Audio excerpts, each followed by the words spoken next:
Our hearts beat to the city streets. We began to feel the fire.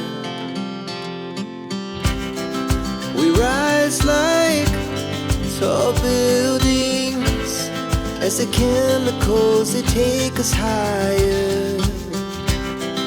The night's young, and it's just begun as she puts her hand in mine. We wanna chase the night, wanna dance to the light, pull the stars from the sky, just two hearts running wild. Never sleep, never stop, as we shout from the top. Yuda Arfandi alias YA yang tak lain adalah kekasih Tamara Tiasmara akhirnya ditetapkan sebagai tersangka oleh Polda Metro Jaya kemarin dalam tragedi tewasnya sang anak di kolam renang Palem Pondok Kelapa, Jakarta Timur. Mengenakan baju orange, tersangka nampak tertunduk lesu saat dirilis ke hadapan publik. Selain itu, ke hadapan publik dan awak media, pihak Polda Metro menggelar barang bukti berupa berbagai perlengkapan yang dikenakan Dante saat meregang nyawa di kolam renang maut tersebut.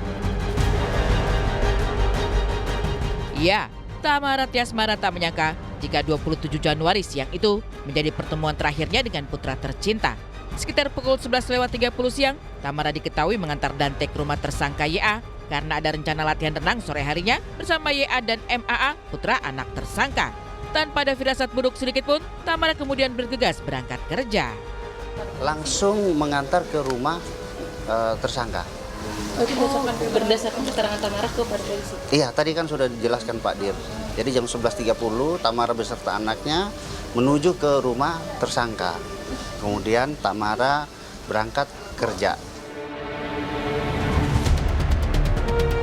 Rasanya memang tak ada yang perlu dikhawatirkan bagi Tamara siang itu.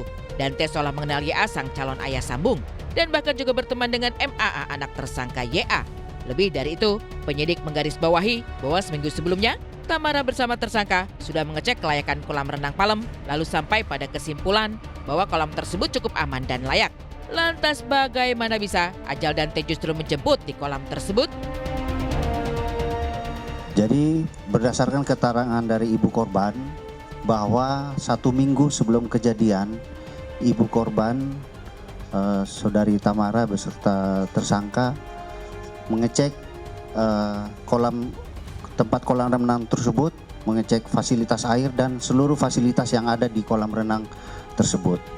Sehingga setelah itu baru diputuskan bahwa akan melaksanakan latihan renang di kolam tersebut.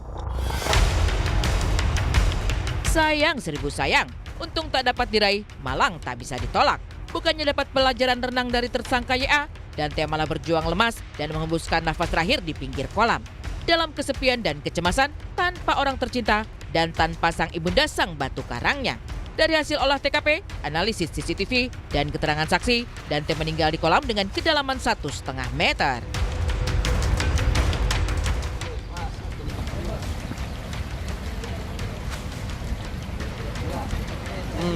Nah, kamu kecebur lagi gua.